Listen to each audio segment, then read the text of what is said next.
So, welcome back, everyone, to another episode of Christianity on the Spectrum.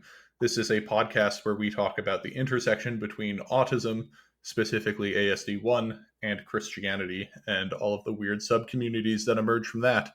And this episode is no exception to that general trend. We are going to be talking about one of the subcommunities that is somewhat near and dear to my heart, mostly because I find them so fascinating.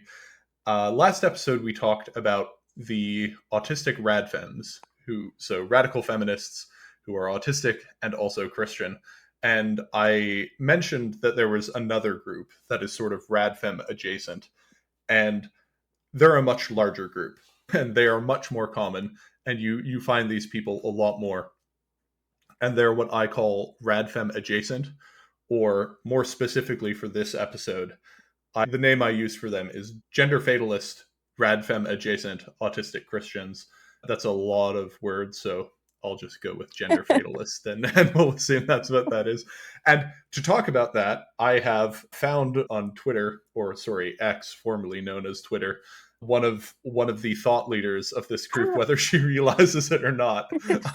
Helen Roy, Helen, or as you are sometimes known in my data tagging, WH 2022 HRUDA. That's your tag if you wanted to know. Thank you. Thank you. Yeah, Helen, why don't you introduce yourself? Nice to be here, John. Thanks for having me. My name is Helen. I've got my newborn with me right now. So if you hear somebody in the background making noise, that's who that is. His name is Powers. He's named after my dead mom. Anyway, my name is Helen Roy. I am a mom. I'm a writer. I've been in the space for a long time, but bouncing around different, maybe niches, you could say. But really, the thing that I'm always coming back to is gender and motherhood and marriage and how all of this kind of fits in the context of our body politic and philosophy. So that's what I do. Yeah, and you have quite a large following of autistic Christian women, many of whom are diagnosed, many of whom are yet to be diagnosed. Were you aware of this following before I let you know you had it? I was not aware of this following. Okay. It was like such a pleasant surprise, actually. I'm very flattered by that. You So, get mentioned in quite a few interviews that I do, or I ask people like who are the blogs you'd like to read, or the Substacks, or the podcasts, and you've been mentioned far more than once. um, that's so crazy. It will never not yeah, be crazy to me that anybody actually reads what I write. Because I find that I tell you, too. I'm in it for the love of the game, okay? Yeah, yeah. So, No, so totally relate to that. yeah. I find it weird that I have podcast listeners who care about what I have to say. It's very nice that they do, but I always find Yeah. it weird that it's like, why do you want to listen to me specifically? Right. Yeah, Like, I yeah. feel like So I'm just, like, trying to work my crap out with fear and trembling, and, like, I don't know, it's just I just happen to be doing it online. I think I'm kind of an internet person, and yeah, so it's just funny. Anyway, whatever. yeah, yeah. So inquiring minds would like to know: have you ever thought that maybe you might be autistic? Um, have I ever thought that I may be autistic? It's a great question. So, I was telling John earlier, my father is. And that definitely formed me in well, obviously it formed my like early childhood experiences and all that. But also, I'm sure it formed me genetically in some ways. So I don't know, maybe I have some autism like features. I've never been Some broad diagnosed. autism Right. phenotype. Right. I don't know. I don't know. I've never been diagnosed. I've never been diagnosed and I don't want to do like a stolen valor thing. Yeah, that's fair. That's fair. Yeah, you are certainly beloved by a certain subset of mostly conservatively skewed autistic Christian women who have very complicated feelings about conservative gender politics. Yeah. I'll put it that way. But yeah, so this episode we're going to be talking about that group, the gender fatalist, radfem adjacent autistic Christian women, and there are lots of groups that fall into this. You have some like autistic transgender fatalists, which is a very interesting group. So they're Mhm. mostly trans women who themselves in the gender fatalist camp, which is interesting. There are autistic men who are in that sort of radfem adjacent gender fatalist camp, but they themselves are a much more complicated group. But the by far the largest are these group of autistic Christian women. I posted something on Twitter the other day, or X. I keep calling it, in my mind, it's still Twitter. I call it Anyway, Twitter. I'm never gonna get over that. I posted on the website formerly known as Twitter a meme of a bunch of Buzz Lightyear toys on a wall, and the caption says, Yes. "You'll never find someone like me." And the caption I put over it is, "You don't understand. My gender politics is unique. You see, it's a synthesis of radical feminism and Christianity, where I accept the analysis of radical feminism, but reject their solutions and adopt a gender fatalist Christian eschatology where all things will be redeemed in the end." And Yeah. you commented on that. I feel so exposed. Can you explain why? Yeah, this is what happens when like Dworkin and Thomas Aquinas make sense to you, I think. Yeah, I don't know. I think that there is in so many of the like Christian womanhood spaces, like I can't get on board with it, and it makes me feel weird and icky because there is this like veneer of like total peace and serenity and constantly like gassing up the concept of a male, like just like on the and like personally the way that they talk about their husbands I think is a little bit freakish. And I love my So husband, by true. the It's so no, true. no, but like no, I really do love my husband, but like I'm not, I don't know, like to talk about there's just some weird stuff out there, you know? And the way that they I do talk, know. Yes. yeah, the way they talk about things like submission and their own happiness, and it just feels so alien to me. It just feels so alien to me. So because yeah, I don't know, I just think sorry, what was the original question?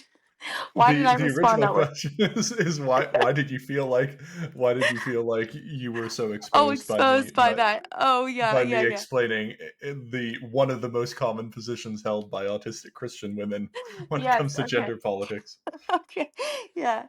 Yeah, so I guess I feel very, like, unseen and alienated by that particular brand of, um, fundamentalism, you might say, but it's like a fundamentalism that isn't fundamental enough because it kind of, like, rejects original sin for men in a certain sense, or it sort of views like women as like this passive receptacle for male sin and frames lust in those terms too. It's like it's your duty as a woman to just absorb all of his negative emotions through the sexual act and be happy about that.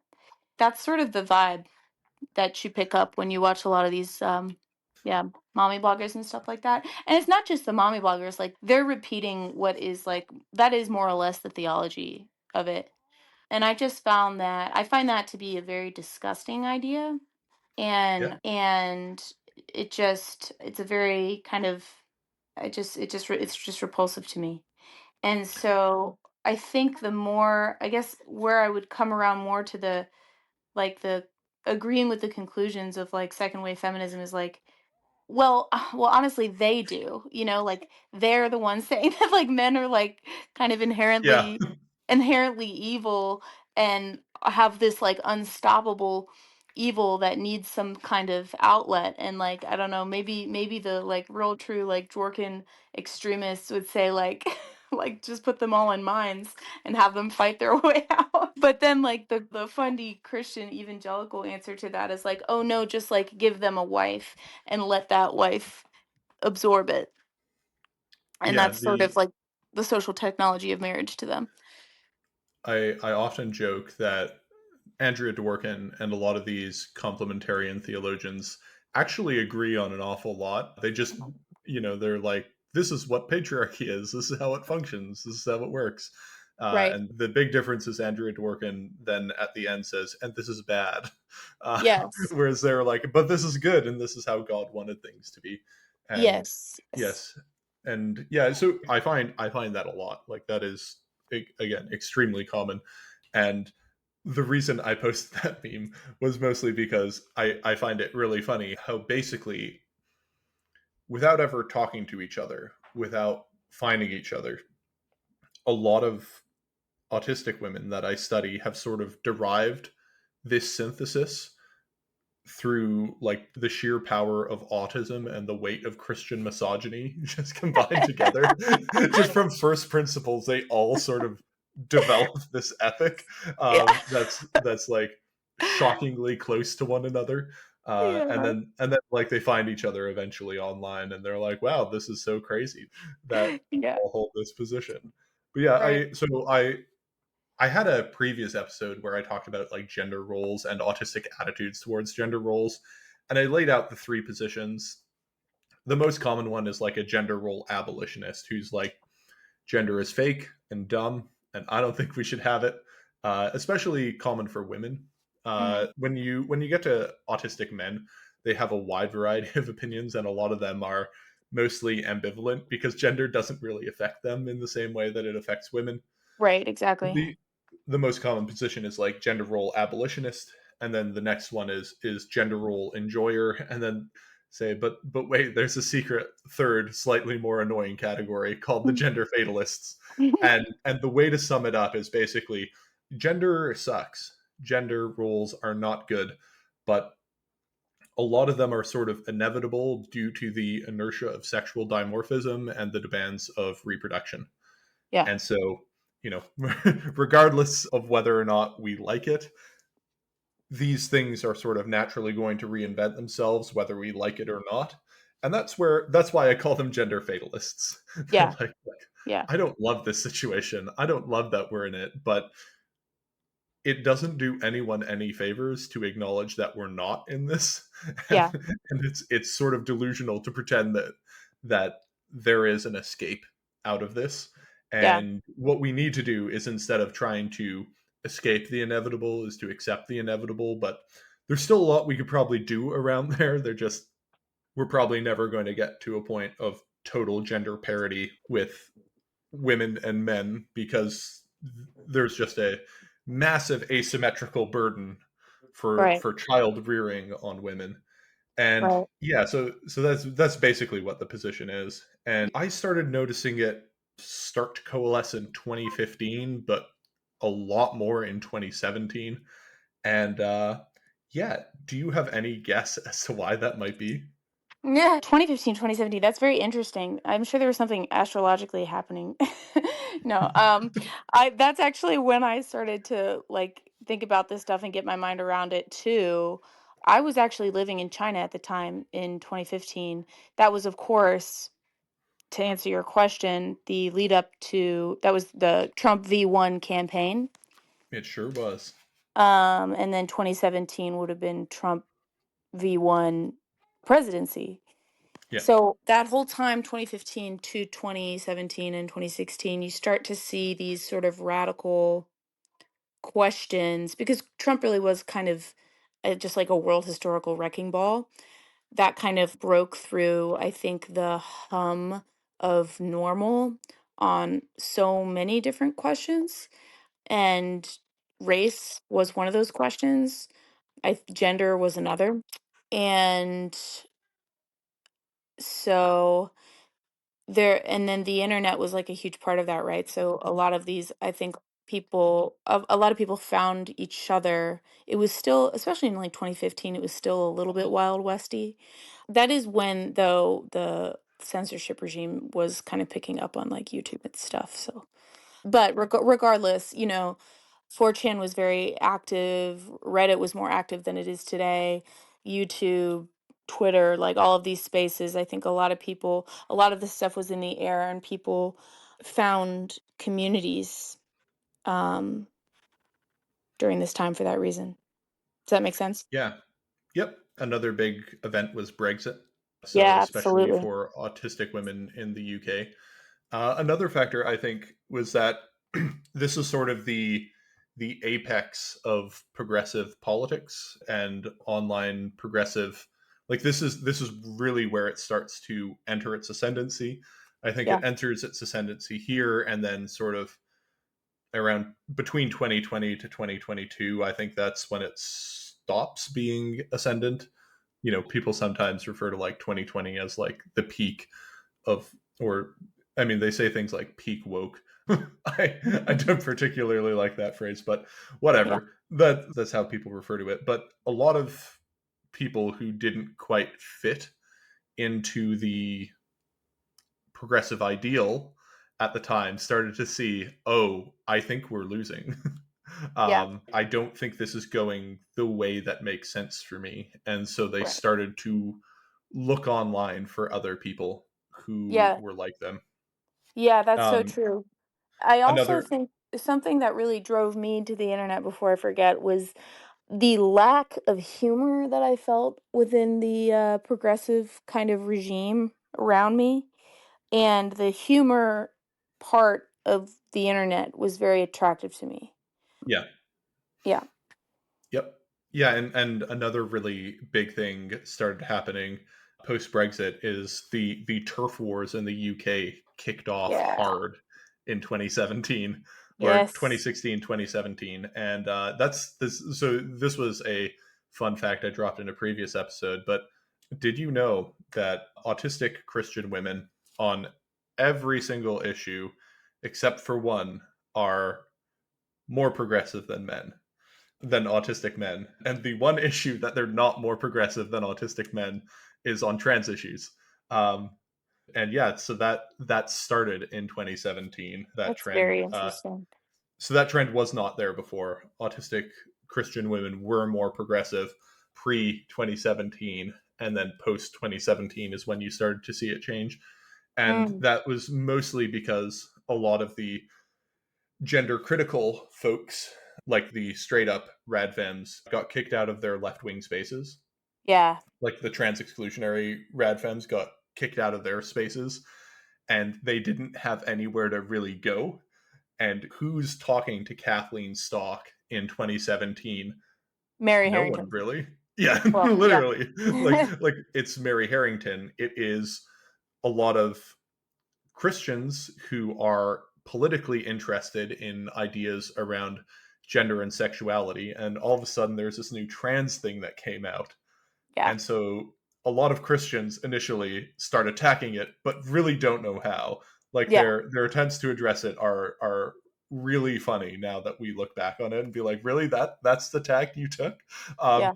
and they don't know what they're really doing. And so all of a sudden you have these radfems who burst onto the scene because they're kicked out of the left. They become homeless. And where do they find their home? With podcasters who are particularly sympathetic to Christianity in a way that other people might not be. And Yeah. this exposes for the first time a huge contingent of autistic Christian women who listen to lots of podcasts. Autistic Christian women are like information. Well, autistic Christians in general are information vacuums that just like consume and consume and consume information. And Oh my particularly if you gosh. have a podcast about gender, autistic women are going to listen to it. And autistic women are going to be drawn to conversations around gender, especially intellectual conversations around gender. And if you're in the more conservative leaning space, you're probably more aware of these podcasts than everyone else. And yeah, for the first time in their life, they are exposed to Andrea Dworkin and they Yeah. go, wait a second, Wow. this, I've been hearing about how feminists are the devil, Right. feminists are here to ruin men, but she's making a lot of sense right now. Like Right. like this person doesn't like porn either. Right. I Right. don't like Right. that, Exactly. like and Exactly. and and being like, maybe I just didn't hear them out enough that first time. Maybe I Yeah. should give these women who seem to be making a lot of sense about these issues, maybe I should give them a little more time of day. And yeah, Yep. that's basically why it started in 2017, because of the sort of turf exodus from the left, uh, Yeah. the podcast information sphere, the rise of like dissident anti-progressives, so people like Jordan Peterson and them.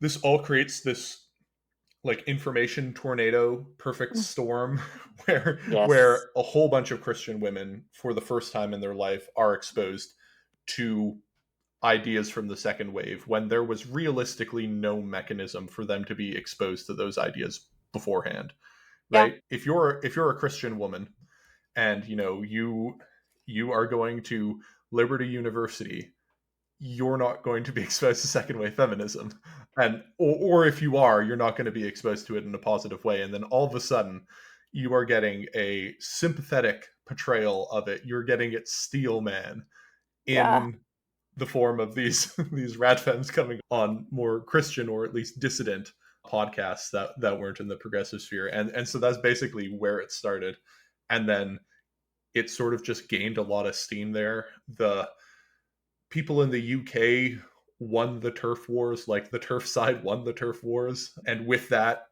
the information environment just gets more flooded with these types of messaging, mostly because in America the sort of messaging of the anti-trans movement is more like on the Matt Walsh Right. Daily Wire Right. right-wing reactionary Yeah, it's just side of things. it's like misogyny in a different Yeah. form, like Yeah. they're not doing like the it's not about defending women, it's about humiliating men who want to dress like women. Yeah, like that's how like yeah, that's how Matt Walsh and them see it. And the It's like UK, they you're don't you're hate them. They getting don't just hate them yeah, because they're trans. They hate them because they are have a fascination with women that is not. yes. Listen, and They I'm not defending it, but like that they have a fascination with yeah, women that is not just like univariably like negative, I guess. as I have said more, or as I've said before, they don't just hate them because they're trans, they hate them because they're women.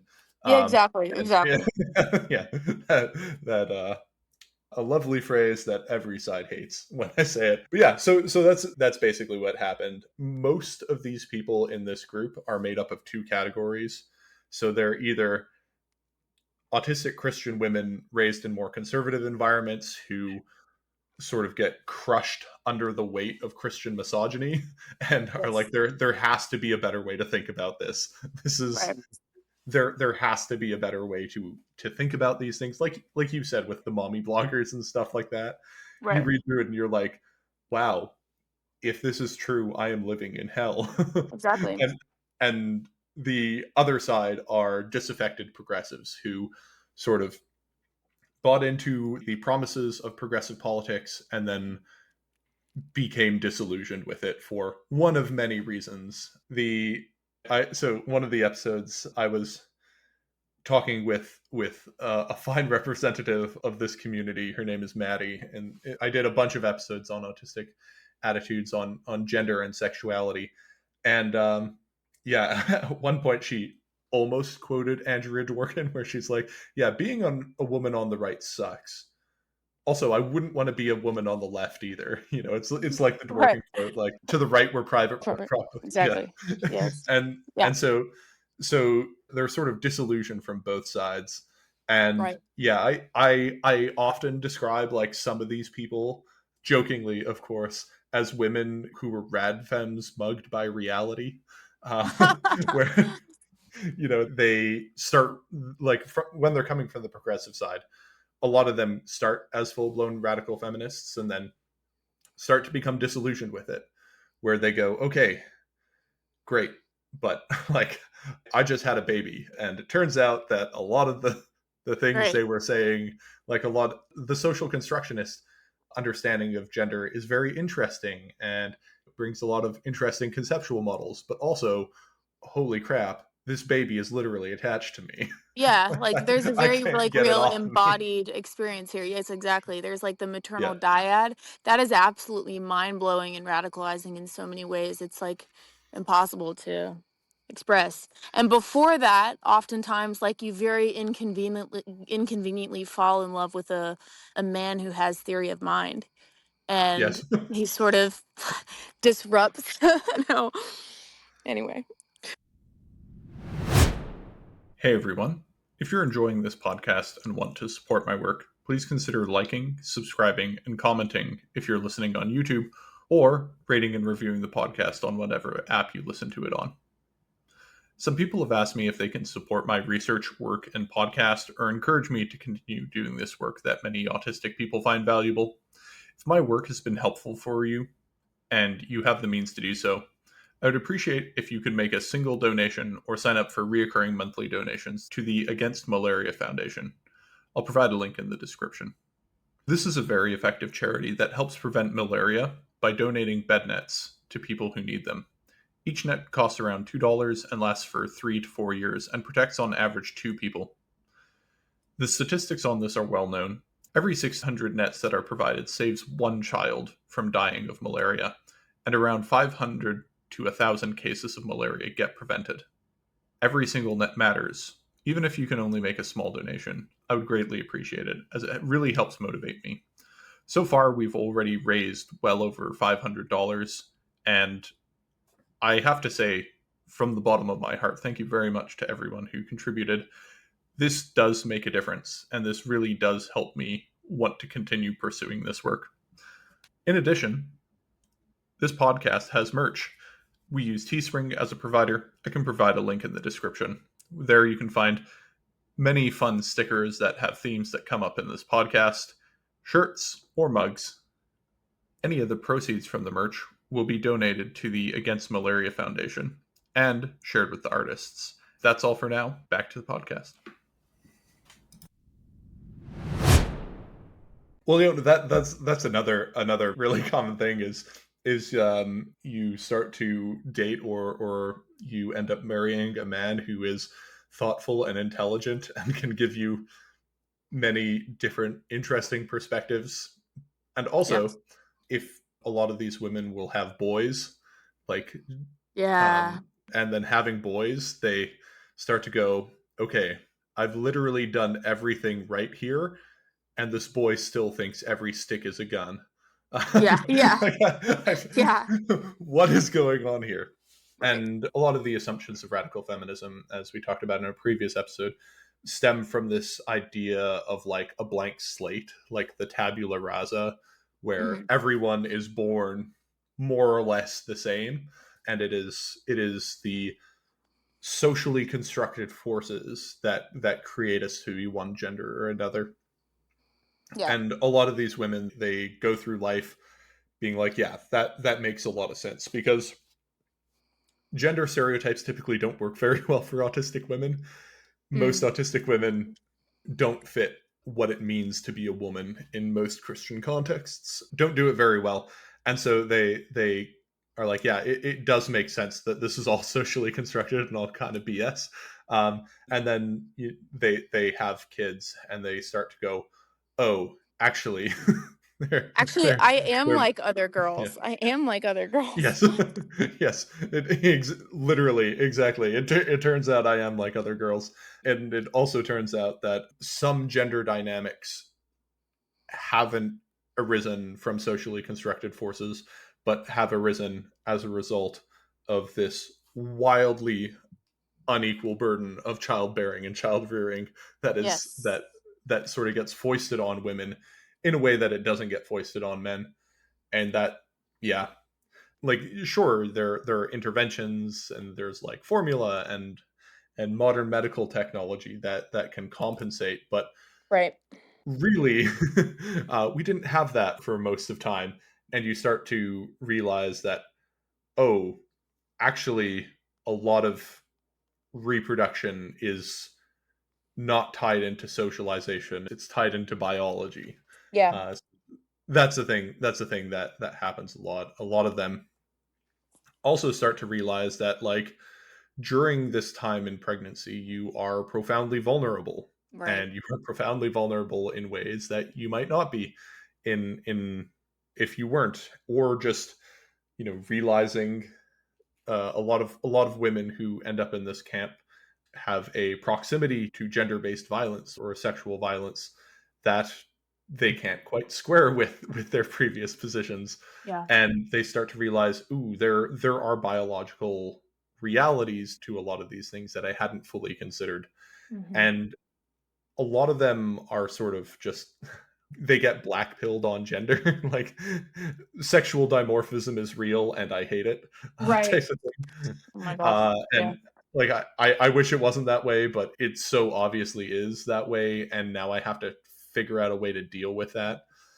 And Right. so they're still happy to say, look, a lot of gender is socially constructed. A lot of this stuff is socially constructed, but not all of it is. There's clearly Right. some of it that is just like straight up real. Yeah. And that's like a big thing that happens to a lot of them. A lot of them will also get like disillusioned with Radfem solutions to problems. Mhm. It's like, Yes. what am I supposed to do with Andrea Dworkin? Okay, become a political lesbian. Right. All right, Right. so I'm Radical heterosexual. separatism. Yeah. Yeah, and so it's like, okay, well, I'm heterosexual, and I Right. quite like men. Like, I Right. actually do desire men, and I do want to have children with men and raise them in a family. And Yes. what am I supposed to do with this? Right. Like, Right. not do that That's for like a the political reason? inconvenient love of the other. Yes, yes. So yeah, that happens a lot. And just like the solutions to radical feminism are often like, okay, what we need to do is fundamentally completely change and reorient society. Mhm. It's like, okay, well, that's not going to happen. Right. So Right. what can we do now? Like, other than like, or you get to reading like about family abolition and radical feminism, and you go, okay, that's a great idea in theory, but also I want my kids. Yes. I want to raise my kids. Yes. I have this desire for my children that I don't have for other children. There's Um, sort of an essentially like anti-human strain, or like by being like pro woman but anti man, you kind of they're that what's born of that is a certain kind of antinatalism. And if you do love children, and actually I think a lot of autistic people do love children, that is complicated too. Yeah, and there's just all sorts of things. Another one is disillusionment with leftist politics, Yes. and so you get disillusioned with their. There are many promises from the progressive side. What happens when they stop becoming true, or what happens when they start becoming true, and the result of them becoming true is not something that you wanted. Yeah, and Uh, also I think there's a lot of inconsistency on the left that is really upsetting and alienating. And like, however correct some radfems might, first of all, the political left is not radically feminist. That's something that everybody, I think, like progressives are no longer radically feminist. yeah, yeah. They're kind I of mean, some something are, something but some are, but yeah, most but aren't. like progressives in the sort of mainstream understanding, I guess, are really Yeah, something else entirely, and they lack integrity on a whole bunch of other issues as well. And so, I mean, even some radfems who are like single issue on the woman question can't be consistent when it comes to like incarceration and stuff like that and violent crime. So I think that can be kind of alienating yeah. to. And I mean, like, I think so. So the next group are the ones who come from the right, and that same like level of inconsistency is also what pushes them towards this camp, right? Yes. So the men who are like will sometimes literally say without a hint of irony, like separate but equal, Yes. for women, and it's like that. You do you know what that phrase comes from? Right. Like do you understand the What that idea means. of a subordinate apartheid class? Because that's literally what you're suggesting right now. Yeah, yeah. And a lot of rhetoric is around the greatness of motherhood or the joy of motherhood, but then also treating them like they're this subhuman class of people who don't deserve education.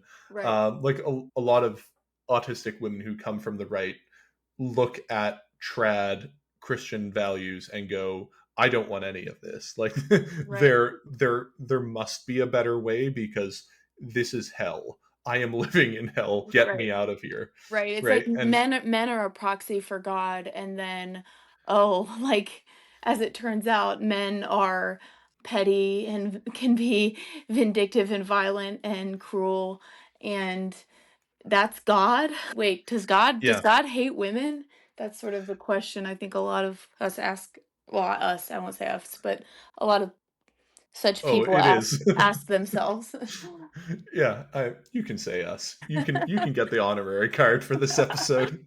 But like the really big thing, a lot of these women will like have great relationships with their fathers, right?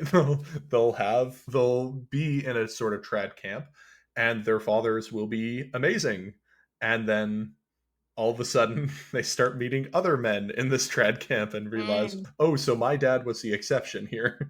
and right, right. and you get the question like, what, okay, so we're explicitly supporting patriarchy here, but what do you do when the patriarch is bad?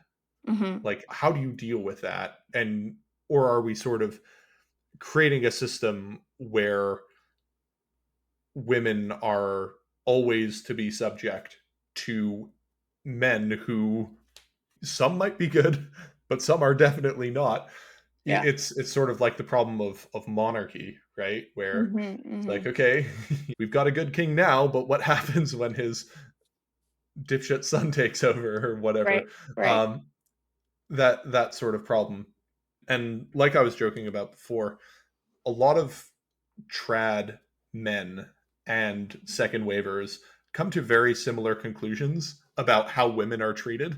It's Mhm. just the second waivers go, and this is bad. The trad guys say, and this is good, and this is how Right. things should be. This is divinely ordained, that Yes. this is the way it should be. And so hearing that same analysis and then hearing, and this is actually bad and things shouldn't be this way and a better way has to be possible, Mhm. is another thing that comes out. And so this is sort of the camp of the disillusioned, Mhm. I call it. So like the not trad but also not progressive, the sort of secret third, much more annoyingly nuanced thing. Right. Um, yeah, and so most of the gender fatalists that I meet, probably like three-quarters of them come from the progressive camp, and about one quarter of them come from the more conservative camp. Um, and I think that's mostly just because of the political dynamics of the day. I don't think like if more young people were politically or were socially conservative, then I think you would get opposite ratios. But that's basically Yeah. how the ratios work out. But yeah, so the summation of the position is sort of like, okay, progressive ideas about gender obviously didn't work for us. So now we need to do something. And so maybe we'll go to the trad ideas. Oh, wait, those are also obviously stupid, but in a different way. So now we have to figure something out. And I joke again, like I've said before, that this gets independently invented by autistic women all the time, like very frequently. And it's really funny how so many of them either end up at the exact same position or somewhere very close. I've done a lot of interviews where I'm like, oh wow, that's interesting, so like you must really like Louise Perry, and they're like, who? I'm like, oh, because you were like literally parroting something that Right. she said, and they're like, no, I came up with this myself. Or it's like, oh, you must really love Leia Labresco Sargent. Who? Yeah. Or you must love Abigail Favale. No, I have never heard of them. And I'm like, oh, okay, all That's right, funny. That's funny. fun. Yeah, and so like a lot of people reinvent this position. And it's basically what it is a synthesis of radical feminism and Christianity, which is why I call them Radfem adjacents, Yeah. because it is a synthesis position. Basically, there's a lot of radical feminism that simply isn't compatible with religion. Like just straight up, it's not. And there's a lot of Christianity that isn't compatible with radical feminist ideas. And so it's sort of taking that conflicting overlap and getting rid of those conflicting overlaps and then sorting out, okay, Right. which trade-off am I going to take here, which trade-off am I going to give there, and how am I going to make this puzzle piece fit, Right. consciously discarding different pieces of each tradition to get something that works. And like the synthesis basically turns into sexual dimorphism is bad but also inescapable, and we can do lots of things to reduce the impacts of it, but we will likely never be able to get rid of it until Jesus comes back and sets things right. And that's basically it. In some cases, you'll get, honestly, I think this is a cope, but you do get it, where they'll be like, sexual dimorphism is good. Actually, you typically get that from more of the Catholic theology of the body side of things, Yes. where they're like, sexual dimorphism is good. I have a draft tweet that I've never posted, but I'll post it after this episode. But the tweet is, you can understand a lot about the Catholic women's psyche by realizing there are two camps, which are sexual dimorphism is real, but it's secretly cool and good.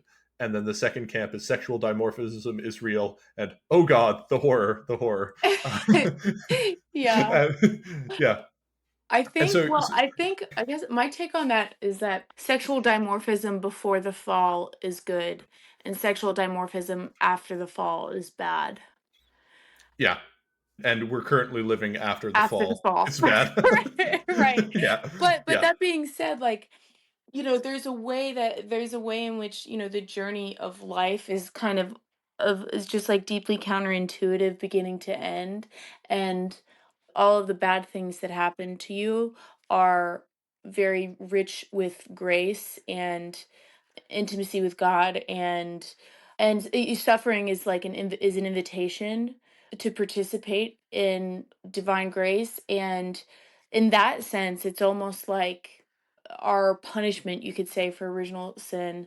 And I have some problems with that whole thing, but is more severe, but in a certain sense, like God's interest in women and love for women and desire for closeness with us as a group is stronger because suffering is built into our bodies. That is the cope that you're talking about. yes. I It's was gonna cope. say It's cope, copium. but it helps. It helps. And I mean, cope isn't a bad thing. You Cope. know, We're cope. all coping all the time. It's just choosing the cope that you can live with, and like it's basically like, look, we this sucks, and we really need to do something about it. And like, women are oppressed, and women do suffer more than men because of all these things. Because of men. No. Yes, and like, well, like, no, like, quite frankly, because of men in a lot of Yes. cases. Like, Yes. you look at victims of sexual violence, it's Yeah. disproportionately women are the victims, disproportionately men are the perpetrators. You look at the this when I worked in counter trafficking, it was like, you didn't even need someone to tell you the gender of the person you were investigating. You already knew what it was at the beginning, right? Like, it's none of these things are mysterious, Oh, unfortunately. this is another thing to talk about inconsistency one more time, that I think that a lot of women who found themselves, like, first disillusioned by progressivism, so found themselves sort of in the environment of the right wing, and then sort of found themselves alienated by that because, the right is very, very willing and excited to talk about FBI crime statistics when it comes to like race of perpetrator and things of this nature. But then if you try to apply once again that framework to questions related to sex, it's all like, oh, blah, blah, blah, blah, blah, blah, blah, Yeah, no, it's completely true. Um, and and and so you have this problem, like this real problem, the specter of male violence and male violence directed at women, and you go, okay, clearly something needs to be done about this, and the lens of radical feminism is probably right in analyzing what this is, Yeah. And the only thing is when they go, okay, what are we going to do about it? That becomes okay. Maybe that wasn't a particular good idea. Mhm. And it's sort of like women should be liberated, but let's be honest, we can't be liberated from everything. There are some things that are sort of unfortunately baked into this. Only one half of the sexual dyad needs to gestate a child for 9 months and then push it out of them. And how are you going to liberate yourself from that if you're not anti-natalist? Like Well, yeah, I if guess you say yeah. children are a good thing, we should have more children, you're sort of baking yourself into this conundrum.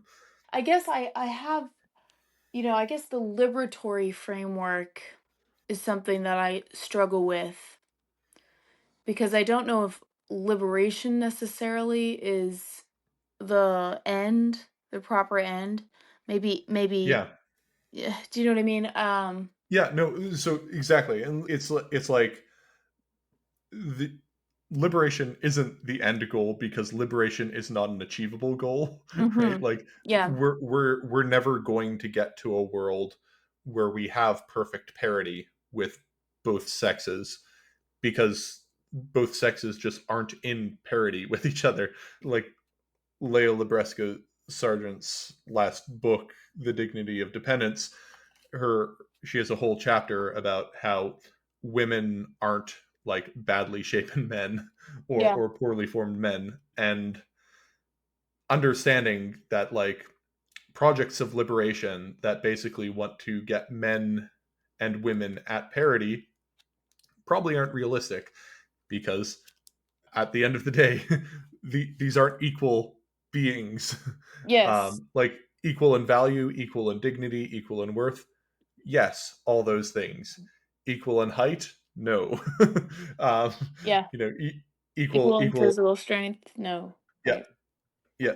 And so, like, how would you liberate women from the gap that? How do you liberate women from the grip strength gap? Yeah. You Right. don't. You don't. You You don't. can't. Is this even something that we want to achieve?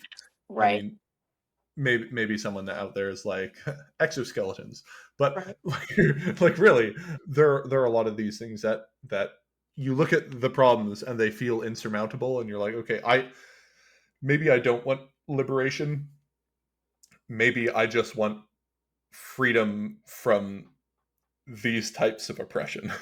Right. Or like So, integration, maybe just like yep, a workable solution yep. for my life.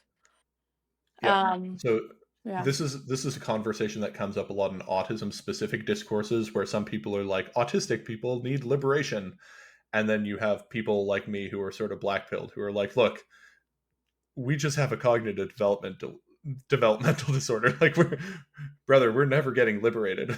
Like Yeah. This this is is the a way. fundamentally this is a fundamentally unrealistic goal Hmm. because your brain just doesn't work like everyone else's.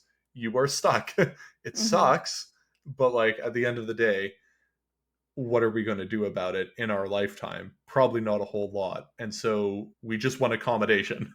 Like Right. I want people to understand me. I want people to provide reasonable accommodation and not actively make my life worse for no good reason. Yeah, and so a lot of the analysis of radical feminism, they're like, yes, completely go for it. And I mean, are there specific parts of radical feminism that you find appealing? Oh gosh. Yeah. I think carceral feminism makes a lot of sense to me.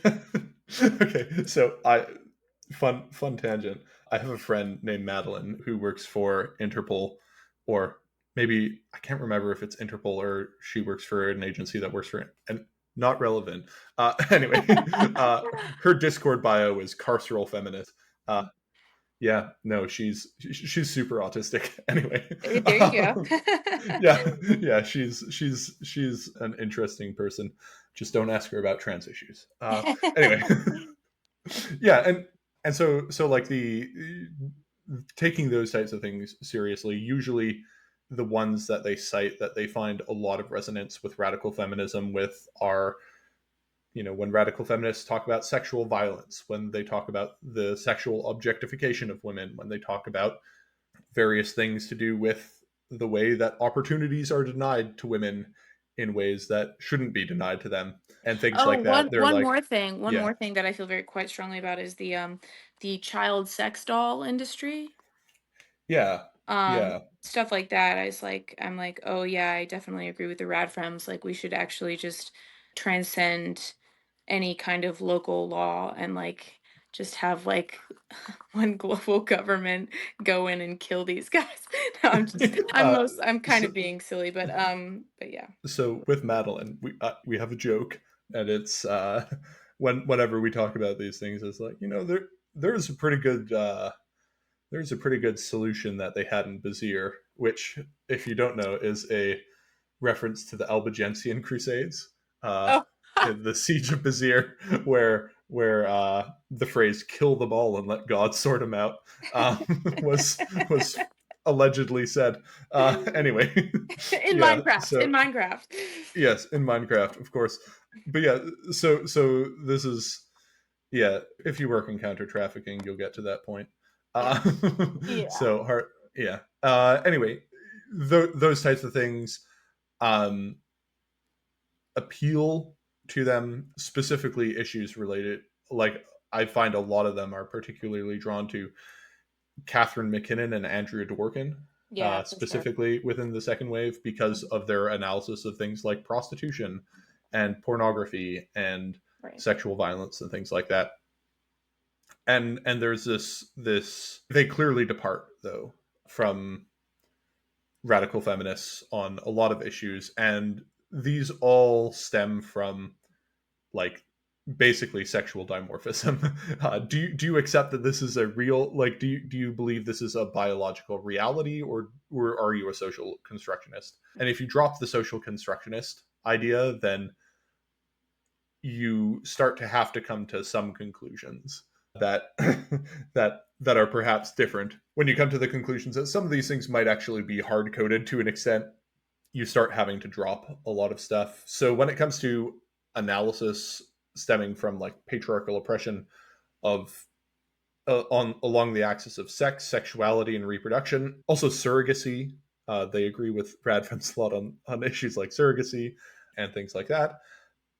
That's where you end up. But there are three parts of significant departure from radical feminism, which is basically on the three issues: abortion, marriage, and reproduction slash children. Hmm. So let's explore that a little more. Yeah. So, abortion, Helen, what do you think about abortion? I think about abortion. Gosh, I think it's horrible. I think it's a tragedy, a real tragedy, because despite myself, I cannot help but to believe, I have to believe, and I do believe that life itself is good and being as a principle is good. And even given all the evil in the world and everything, and even, yeah, just as a principle, being is good and life is good. And so, um, it's deeply tragic that women would ever find themselves in the position to make that choice.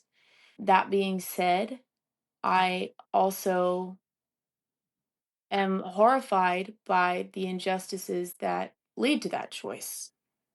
And so, yeah, that's it. That's how I feel about abortion. Yeah, and that, so, like, that again, that's pretty much exactly what I get from most of the women in this camp. Radical feminists are very pro-abortion, I think, unilaterally across the board, and in all cases they basically see, because women are oppressed along the lines of reproduction, abortion is a necessary part of the escaping of this oppression along those reproductive lines. Yes. Autistic Christian women don't feel that way, mostly because they're like, okay, but that's like a life Right. still. Like, at the end of the day, you're still killing something or someone. And then, but usually you get a very complicated position, and the complicated position is what I call abortion for thee, but not for me. Right. Which is to say, I think abortion is morally abhorrent. You shouldn't do it. However, legally, I don't trust the state to be able to properly adjudicate this. I think that there are cases in which it should be legal. If you do it, you've committed murder. But Right. should you be penalized for this? And they come to the conclusion that, look, it's morally wrong, and I would not encourage anyone to do this. However, should it be made illegal? Should it be criminalized? This is a much more complicated question, and opinions vary on that. But the other big thing that they all have in common is that other part that you mentioned, which is governments should actively incentivize children and setting conditions so that abortions don't happen, Hmm. uh, by more of the carrot rather than the stick. Hmm. um, and so that's a very common position. Right. Yeah, And certainly. yeah, the overall position is like, look, this is bad. This is a tragedy. When it happens, it's a tragedy. And that position basically just can't live with second wave feminist ideas very well, Right. or with radfem ideas very well. So that's a very clear departure when you look at this group. Another one is marriage. So yeah, have you read much about radical feminist analysis of marriage? Oh, you mean like the Shulamith stuff and Yeah, yeah. yeah. Yeah, yeah. I'm familiar with it. What do you think about it? I it's hard because I don't agree. I mean, because I think that marriage is I think of marriage as a Catholic, which is to say it's a sacrament, and a sacrament is an outward sign of an inward grace, or like a deeper reality. And so I do think that the unity between men and women is like this deeper reality. And it is, I think I think we're both created in the image of God, and God essentially has that dual nature. And marriage is like the expression of that unified nature. And so there's something profound in it and good. And I think it is a good thing. That said, I don't like okay, so that's how I sort of understand it on a spiritual level. Of course, it's been abused throughout time in history in order to basically capitalize on, well, I don't know if I want to get into all that, but here's, yeah, that's my feeling. My feeling is that it is essentially good.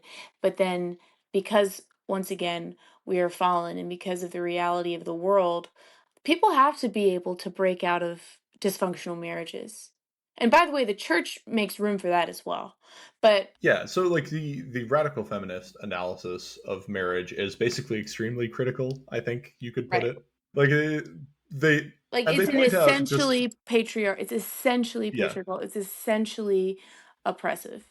it's like the patriarchal institution. Right. Like it, and to a large extent they're not wrong, right? Like they'll point out like Right. marriages used to be a contract in which a woman became a husband's property. It's like, Right. yeah, Right. that Right. that is true. Right. And like marriage places undue and unfair burdens on women and creates asymmetries that punish women, especially when it comes to like the way that childbirth and childbearing used to happen, and especially in like pre-birth control days, those were pretty bleak.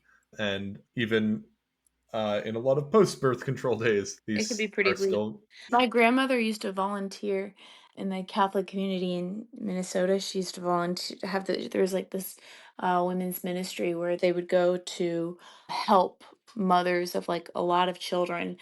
And she went into one day and ended up telling my aunt about this. But this woman had just had like 7 kids in 7 years, something like that. And she was basically like trying to drown the children in the bathtub when she walked in. And the woman was just totally mentally gone, basically. Just not, she was dead, like she was dead in her own body. Um, and that's not, yeah. Anyway, go on. so like my grandma had 14 kids, Wow. and she so my dad is the second oldest, and he told us stories about how my grandma would get discharged from the hospital, come home, and be so just utterly exhausted and beat down that she like couldn't produce breast milk and would like feed the baby out of the cow's udder, like milking the cow Wow. into the baby, and just like it sucked for her, right? Like Yeah. she had a very hard life, Right. and that wasn't great for her. And if you were a radfem and you looked at that whole situation, you wouldn't come away being like, "Oh, this is cool and good." You'd be like, "Wow, that poor woman. That Yeah. sucks having 14 kids in 16 years." Right? Like Right. that is brutal. And I mean, a lot of their analysis of marriage is sort of unimpeachable in to a Hmm. large extent, right? Like they and the gender fatalists come away with basically two positions. Like, yeah, the Radfem analysis of marriage is correct in a lot of ways. Like, it was an institution that definitely could trap women and be the source of their oppression basically for the rest of their life. And you look at like domestic abuse statistics and things like that, like these are not always happy places, and we should be Hmm. willing to acknowledge that.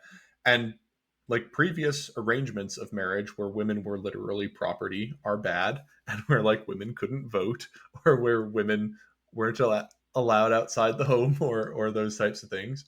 Hmm. They were bad, and it is very common for them to be like, we also should not return to those things, right? Like they're Right. trad values are actually very bad for women. Hmm. uh, but then there's the second point, which is okay, but also marriage is good for women, Yeah. and it's good for men, and it's good for families, And, and yeah, and it's a remarkable social technology that protects yep, children. and exactly, and one of the things they'll point out is like you need marriage in pregnancy, because what happens if you don't have marriage? The man just leaves. Yeah. Right? He's not tied to the baby, you are, and marriage ties you together. And there's a lot of effort involved in raising children and all these types of things.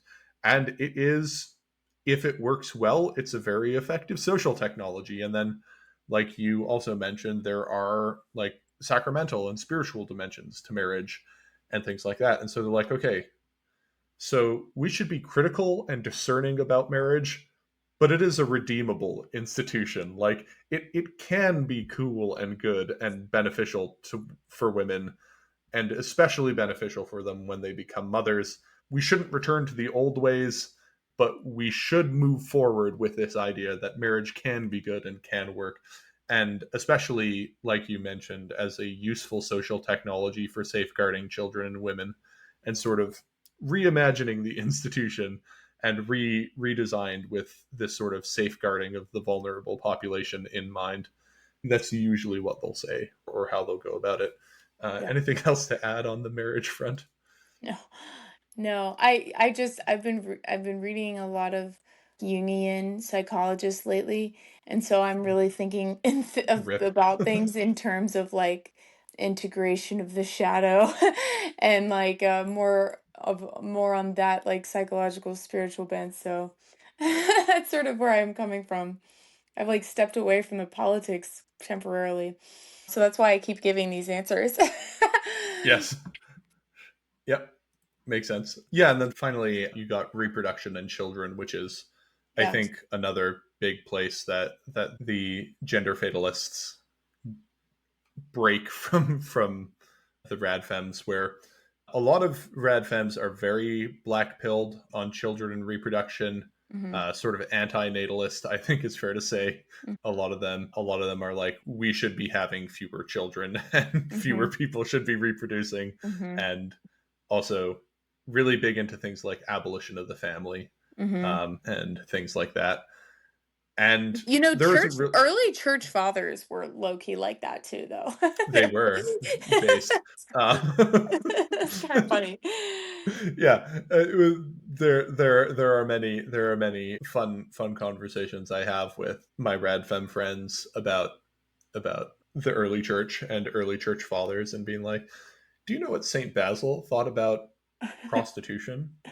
Are you aware he had this like whole idea that if you were intentionally going into prostitution, it was a sin that you had to go, like you had to seek repentance for. But if you were forced in by economic means, this was a sin that God would forgive you for. Uh, and he sort of pseudo invented a conceptualization of consent in the way where he made specific allowances for these types of things. Anyway, I have those conversations all the time. And do you know about Gregory of Nyssa and his ideas about gender being a result of the fall Right. and these types of things? And I'm like, oh no, And that's birth is like the beginning of corruption. yes, all very interesting stuff. But yeah, the radfems are like, look, motherhood is socially constructed. There is no reason for motherhood to be the way that it is. This is a social construction. Childbearing is central to women's oppression under patriarchy because they are the ones onto whom the burden of childbearing is placed and things like that. And the gender fatalists, I think this is the starkest place that you see the differences, because a lot of them will be like, actually motherhood is necessary and like essential for humanity, and whether we like it or not, this is a burden that is placed onto women, Hmm. and it is something that we need to learn to live with. And motherhood isn't socially constructed. It is a result of sexual dimorphism, and there's not Hmm. a whole lot we can do to get out of it. And we should just accept that there is this undue burden placed on women for childbearing Hmm. and child rearing. And the solution is not to get rid of childbearing and child rearing, but to make adjustments to society, to jobs, to status, to incentives around these types of things that acknowledge that women are the ones that are going to be having children, and to not force them to compete at parity with men. And so they're really big into things like paid extended maternity leave, Yeah. making motherhood high status and Hmm. good instead of sort of subordinate, punished Yes. This secondary this class is this citizen is role. this describes me for a long time. Yes. Like a lot of it is, don't expect women to need to achieve parity with men, Yeah. or treat them like failed men for being mothers. Right. Like yes, society does make it so that we're punished for motherhood. We should simply just not do that. Like we should Right. change that. Let's um not. What if yeah, we and didn't?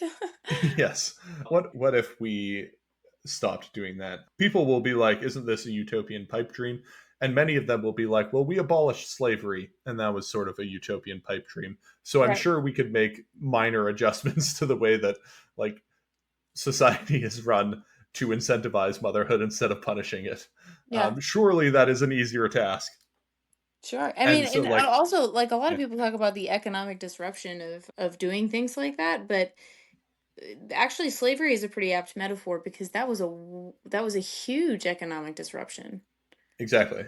And it's like, look, we at some point we have to realize that if you make this thing low status and a punishment in pretty much every way, and the only way that it's not a punishment is if you happen to marry a very economically successful man and Yeah. then ride off of him, we're not going to get motherhood the way that we want it to be. Like, Hmm. and yeah, so you get a lot of thinking like that. And again, this is where you could see that contrast with radical feminists being more the social constructionists, and gender fatalists being more biological essentialists coming up.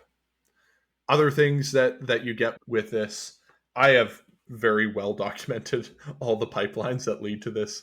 We talked about the radfem to gender critical pipe, or sorry, the radfem to Christian pipeline and the Hmm. Christian to radfem pipeline last episode. Hmm. So we don't need to retread that territory. But yeah, this is another really big element that really fed into this becoming a thing, was the Christian Turf Alliance of 2017. Hmm.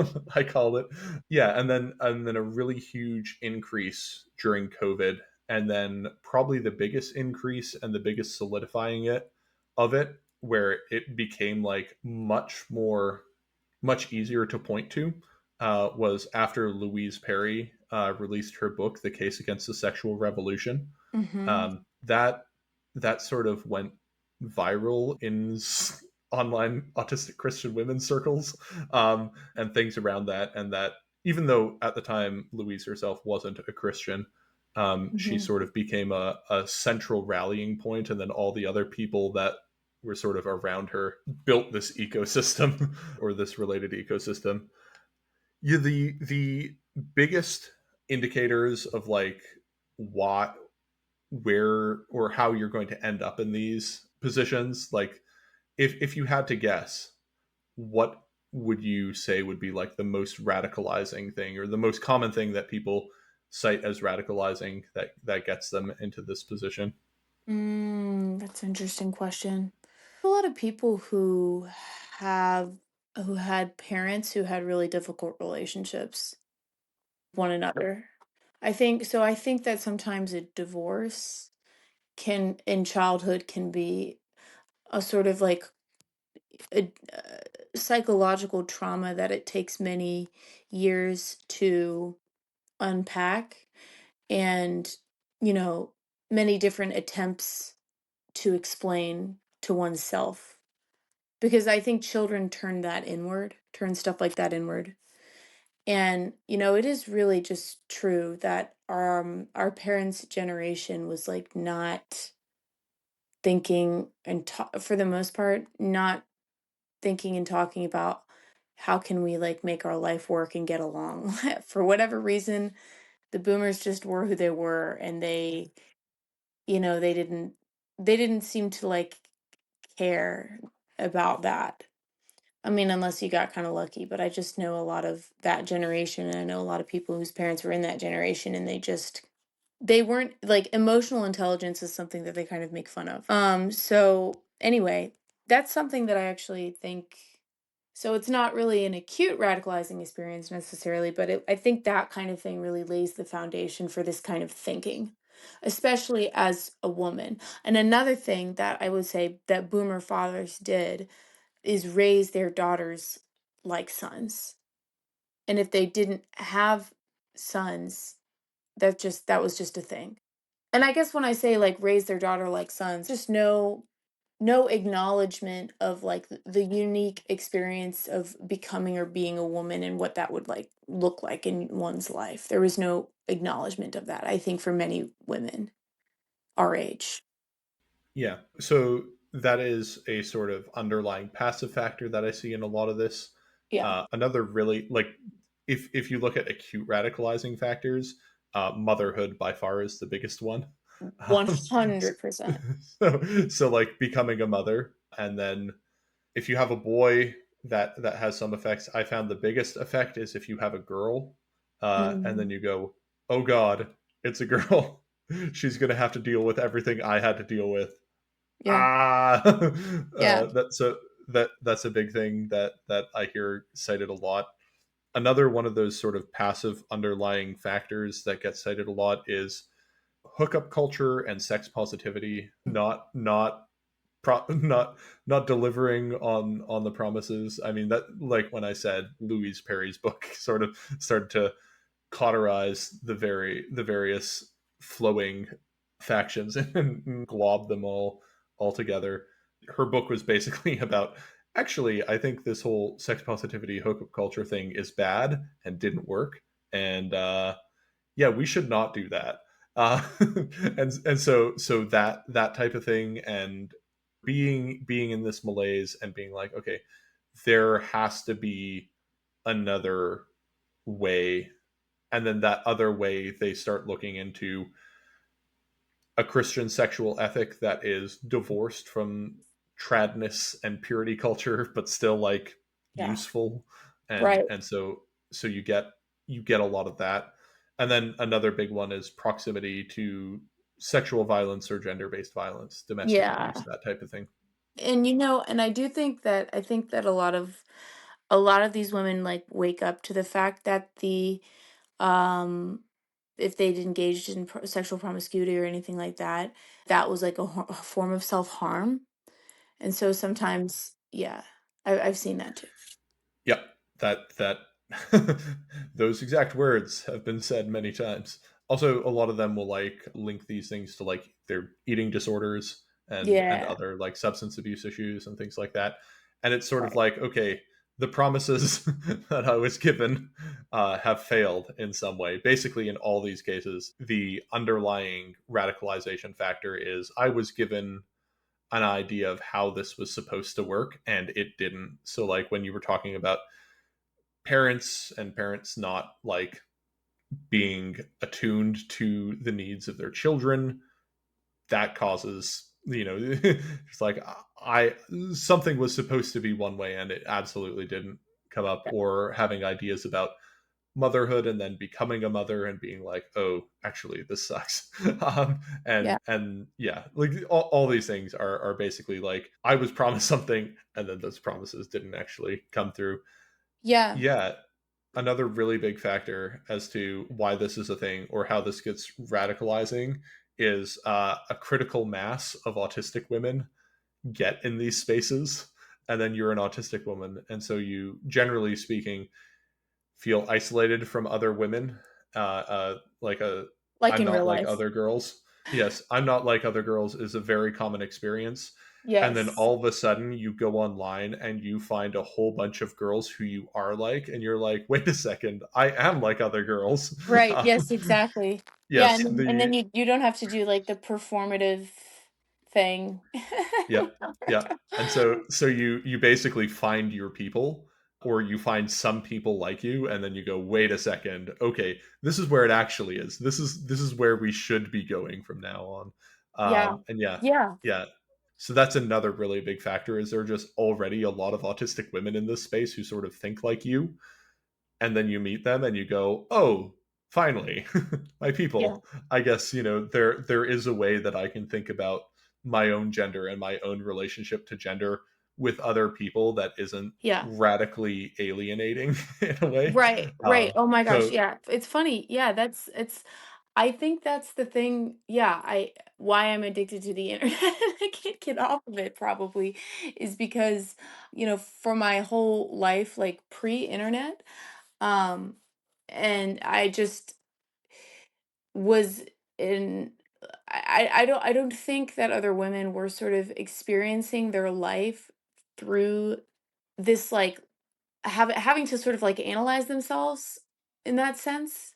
Like it was always striking to me that people could just be comfortable being a woman.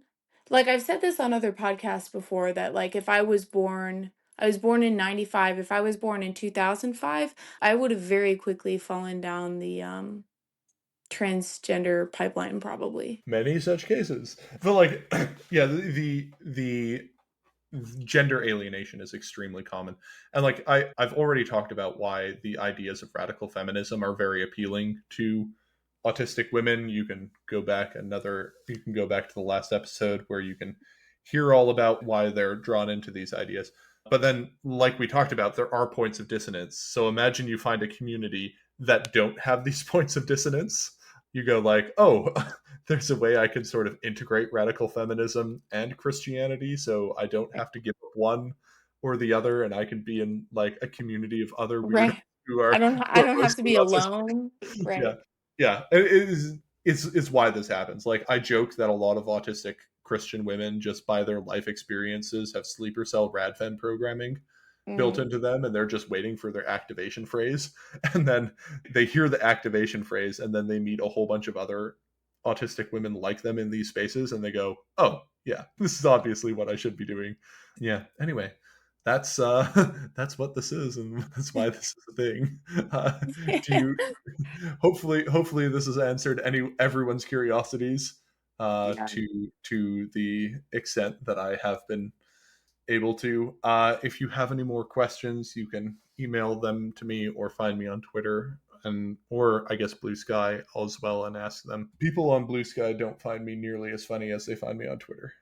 So I'm not on Blue Sky and I'm scared.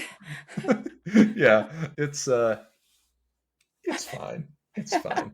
Yeah. Do you have anything else you would like to say or add or any No, I don't any think so. stray thoughts flying around? No, this has just been a really interesting discussion. I guess I will say that, like, I really recently, I really have been finding Jungian psychology to be interesting. And, like, I'm not talking about Jordan Peterson. And so, yeah, if people follow me and like what I write, which again will never not surprise me. I was telling John, I don't even know if we recorded this when I was saying it, but like I've been doing this for the love of the game so long. And I was only Same. just sort of like recently reminded by someone that like, hey, you should take this seriously. Like I know you've been sort of like, oh, I don't have a career for a long time. And I've been like distancing myself from the concept of a career in writing. But like the truth of the matter is that this is just what I do. Anyway, so if people have been liking what I've been writing lately, then I guess I'll just like point them in the direction of some of the books that I've been reading. So anyway, I was reading a book called Marriage and the Family in the Middle Ages by Francis and Joseph Gies. And I've been really enjoying James Hollis and James Hillman, who are both Jungian psychologists, especially Hollis. This book, Life of Meaning. And gosh, I haven't started it yet, but try to pull that up. I was doing some research on this book that looks really interesting, and I can't wait to read. I guess I shouldn't recommend it if I haven't read it yet.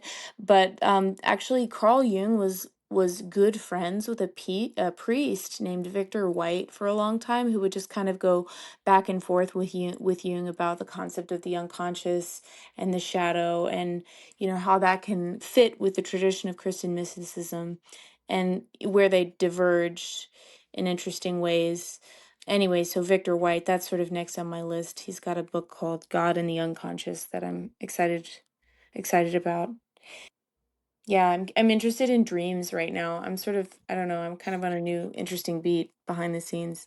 Also, I don't, if you guys follow me and like if I'm actually talking to people who are legitimately interested in like talking to me, then reach out if you're interested in stuff like that too. We can talk more. I'm sure you will find at least some people in the audience would be very interested in talking with you. Unfortunately, they will also be autistic, so they No, will have very poor social skills in talking to you. that's I'm okay. joking. I'm joking. Yeah. You can handle it. You're familiar enough with the territory. It'll be Yeah. fine. All right. You can find me on Twitter at Christianity on. You can find me on Blue Sky at Christianity on .bluesky.social. You can email me christianityonthespectrum at gmail.com. We have a Discord. If you'd like to join the Discord, you can send me a message on any of those platforms and I'll send you a link. Um, Oh if yeah, you'd and I like to, guess I oh, guess go sorry, for I it. forgot to plug my Substack. That's the best place to find me these days. Yes. Also, you can find Helen on Twitter at Helen underscore of underscore Roy, where she retweets some very insightful podcasters occasionally. Uh, Indeed. By the way, yes. Helen Roy is not a stage name. I've had people ask me that too. It's like, no, actually, that's my legal name. And so anyway. There you go. Yeah, so also this podcast is doing a fundraiser for the Against Malaria Foundation. If you would like to support any of my work, the I don't want your money, I don't need your money, don't send me your money. Send your money to the Against Malaria Foundation, where we are buying bed nets for preventing malaria.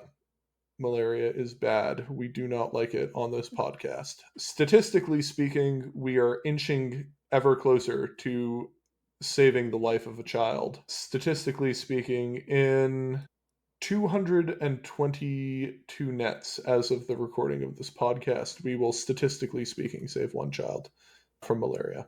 That is, or That's from awesome. dying of malaria. Many cases of malaria have already been prevented by the fine folks of this podcast. Yeah, that's it. Thanks, Uh, John. I appreciate you bye. having me on.